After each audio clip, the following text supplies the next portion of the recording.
Hi,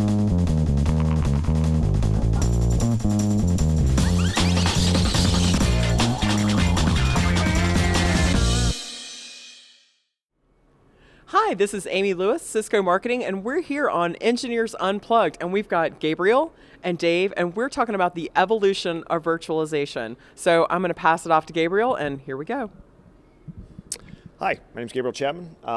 Today, Dave and I are going to talk about the evolution of virtualization, and how we're going to start looking at it first is from the standpoint of how we saw evolution of virtualization come about from the old mainframe days, where we had essentially a large mainframe system with logical partitions which represented workloads within inside the mainframe system.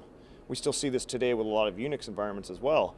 So as we started to move into the realm of taking our standard client server based workloads that were running down here in the environment, as x86 based computing became more cheaper and efficient for most companies to use and work with, we started to take these machines that were logical partitions on the mainframe and virtualize them and put their workloads one by one down into these other client server systems, and essentially wiping out the mainframe or mini computer.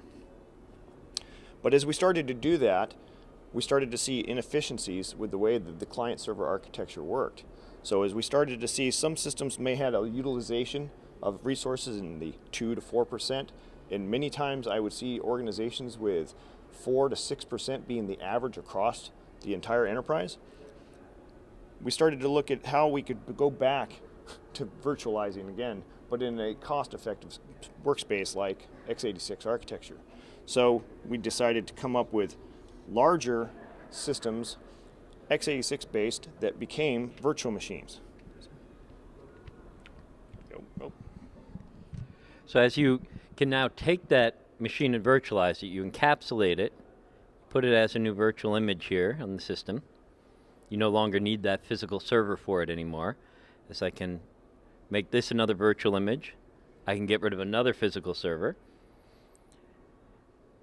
And now if everything's running at low capacity on memory, CPU usage, etc., storage usage, I can now have much more efficient use of resources. This is still good. This is a much better improvement for efficiencies as we saw here, but there's still, now I might have multiple physical hosts, each hosting multiple virtual machines, but now I still can't share resources between the physical servers. So what we saw is part of the evolution came about almost accidentally, just as an attempt to get more efficiency when I add shared storage to the mix. And when I add shared storage, I'm able to take these virtual machine images, actually now live on the storage volume. They don't live directly on the physical host anymore. What this allows you to do, by no longer having these images tied to a particular host, if both these hosts have the ability to see this shared storage, none of these virtual machines are tied to the particular physical host. As a result, as a side effect of trying to increase efficiency, you suddenly get high availability capabilities that come to you. Correct. Very much so. Do you want to take things on any of the networking? Yeah, so as we started to see this virtualization effect where we were able to take the storage, and since all its hosts in the system can see the same piece of storage, they can all work together to move the workloads. Well, we wanted to do the same thing with the networking side. We wanted to be able to take that network layer and provide the portability and ease of use in a virtual environment. There we go. In our networking. So as we had a network layer that basically ran across all the systems within inside, we virtualized that so that we were able to push the networking components that we would have normally had to have gone to each individual host and configure. We've come up with virtual distributed switching that basically allowed us to push that networking out to all of our hosts within inside the system, and thus make it easier and more efficient for our end users to actually manage the networking component. Where we're starting to see now, though, is we're starting to see the migration of that into the next space with software-defined data center. So where we want to take the networking component, the storage component, and the server component and virtualize the entire stack. What that's going to basically allow us to do is take workloads and not make them so much tied to one specific data center so much, but distribute it across the planet. So with that, as we move from virtualized servers into virtualized networks, we're able to virtualize more pieces of the data center. With now get virtualized storage, whether you're running it as a virtual storage appliance or products like the EMC vPlex, which act as another layer of virtualization between the physical machines and the physical storage. Again, your virtual machine, it doesn't care. It doesn't need to know where it lives. It still thinks it's a physical server having its own separate physical storage, allowing me again to be more efficient and allowing me to have that high availability even between physical data centers. You can run active data centers. The advances this is allowed for, out of efficiency, again, more side effects of that additional increases in availability, increases in ability to access your data, get everything across there. We're starting to see as things move towards the future. Today, with the software-defined data center, I don't think anyone really has one in production yet. Everyone's got one in a home lab. But we're now starting to see other products. A company that's recently come out of stealth mode is talking about virtualizing Flash. We're seeing virtual data centers, everything as a service now. What else are you seeing as some of the future of virtualization?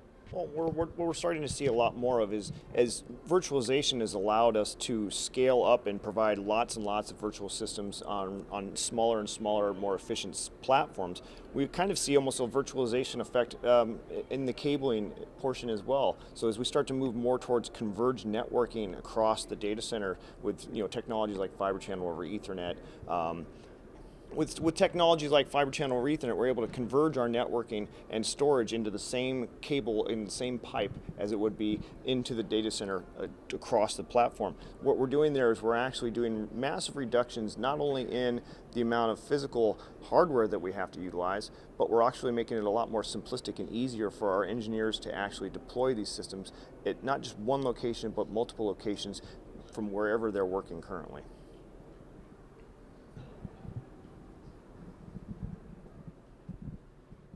That was so awesome. I don't know about everybody out there, but I love the compressed timeline there. I got quite a lot out of the evolution. That was very interesting. So of course you know what time it is. I'm going to ask you first though.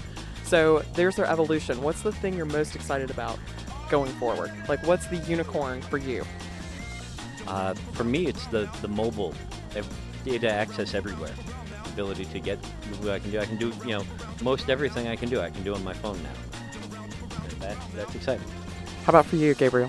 I think it's the hybrid of the virtual desktop and basically the ability to take the application and push it out anywhere I'm working.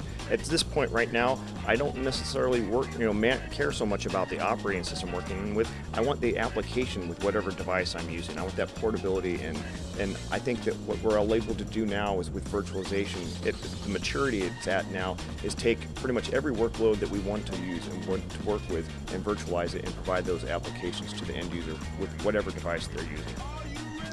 So, you know what time it is. It's unicorn time. Are you ready? I was born ready. Here we go, unicorn time. Unicorn time comes fast here on Engineers Unplugged. Or will they be competitive, collaborative unicorns? We're yet to find. There's a collaborative unicorn in process. It looks like Italy.